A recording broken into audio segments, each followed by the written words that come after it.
पुरुषोत्तमम, सभी को साथ लेकर चलना, ये सबसे बड़ी गुण होती है कि अगर हम सबको साथ लेकर चल नहीं पाते हैं तब हम परमपिता के काम को नहीं कर सकते हैं।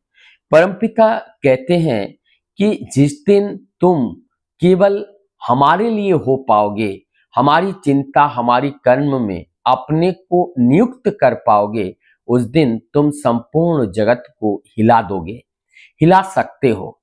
तो ठाकुर जी की सबको साथ लेकर चलने की जो बात कही है, उनके अंदर ठाकुर जी कहते हैं कि तुम्हारे अंदर सहनशीलता होनी चाहिए, तुम्हारे अंदर धैर्य होनी चाहिए, दया माया समा तुम्हारे अंदर सब कुछ होनी चाहिए। ऐसा जब होगी तब तुम सबको साथ लेकर चल पाओगे, और जब सबको साथ लेकर चल पाओगे तो तुम केवल अपना राष्ट्र नहीं, संपूर्ण जगत को एक नया राह दिखा पाओगे। ऐसा ही घटना हमारे प्रफुल्ल कुमार दास दादा के साथ हुआ, जो आलोचना प्रसंग के अनुलेखक थे। और उन्हीं के साथ ये घटना हुआ जब नए नए वो आश्रम में आए। लगभग ये चौथा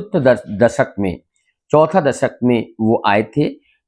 20वीं शताब्दी के चौथा दशक में प्रफुल्ल कुमार दासदा आश्रम में आए थे। तब उनके सबसे पहले जो काम है, ठाकुर जी ने नाना प्रसंग के जो 4 खंड हैं उनका जो विषय सूची है उसको लिखने के लिए बताए थे। लेकिन उनको लिखने के लिए ठाकुर जी ने एक तरीके से बताए। उसके बाद ठाकुर जी ने कहा जाओ तुम पंचानंदा से इस बात के पता कर लो। तो जाते हैं पंचानंद दादा के पास, जाते हैं, जाकर के बताए हैं कि ऐसे ऐसे करूं। लेकिन उन्होंने नहीं बताया कि मुझे ठाकुर ने बताए हैं, ठाकुर जी ने हमें ये चीज बताए हैं। ठाकुर जी ने भी माना कर दिया कि ये सब चीजें नहीं बताना है।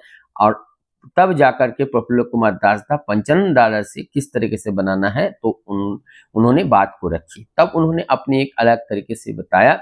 तो बता करके जब ठाकुर जी के पास आए और कहने लगे ठाकुर जी मैंने पंचानंद दास से बोले तो पंचानंद दास बोले कि ऐसे नहीं ऐसे करो। ठाकुर जी ने बोले वही ठीक है, तो वही करो, तुम वही करो। तो उन्होंने 2-3 महीना मेहनत करके उन्होंने जो नाना प्रसंग की चारों जो विषय सूची को तैयार किया, और तैयार करने के बाद ठाकुर जी के पास आए। तब ठाकुर जी ने कहा ठीक है, तुमने अपना जो पहले बनाए थे वो विषय सूची जो ठाकुर जी ने बताए थे, और जो पंचानंदा ने जो बताए हैं वो विषय सूची को लेकर के और पंचानंदा को लेकर के हमारे पास आना।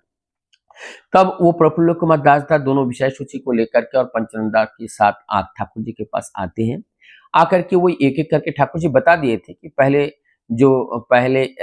ये बताना है, बाद में ये बताना है। तो वहां पे आकर के जो पहले पंचानंद दादा की जो विषय सूची है उसके बारे में बताए। तो बताने के बाद ठाकुर जी ने ध्यान के साथ सुनने के बाद बहुत तारीफ की है। तारीफ करने के बाद उन्होंने कहा ये बहुत सुंदर हुआ। और उसके बाद जो उन्होंने खुद बनाए थे, जो पंचानंदा जानते हैं लेकिन बताए ठाकुर जी थे, तब जब वह उन्होंने उस विषय सूची को बताए, तो फिर बताने के बाद ठाकुर जी ने प्रफुल्ल कुमार दासदा को बहुत प्रशंसा की। और प्रशंसा करने के बाद उन्होंने कहा कि ये जो विषय सूची है ये बहुत सुंदर है, और ये जो है थोड़ा सा बुद्धिमान लोगों के लिए बहुत ज्यादा अच्छा है, लेकिन जो मूर्ख व्यक्ति हैं, जो लोगों को जैसे हमारे जैसे जो मूर्ख हैं, उनको समझने के लिए ये वाला विषय सूची अच्छा है। तब पंचानंदा ने कहा तो ठीक है, तो ये करो। तो जब इस बात को पंचानंदा ने सुना और ठाकुर जी से जो प्रशंसा मिली उससे वो गदगद हो गए। तो उनके मन में किसी भी तरह का कोई गिलानी नहीं हुआ।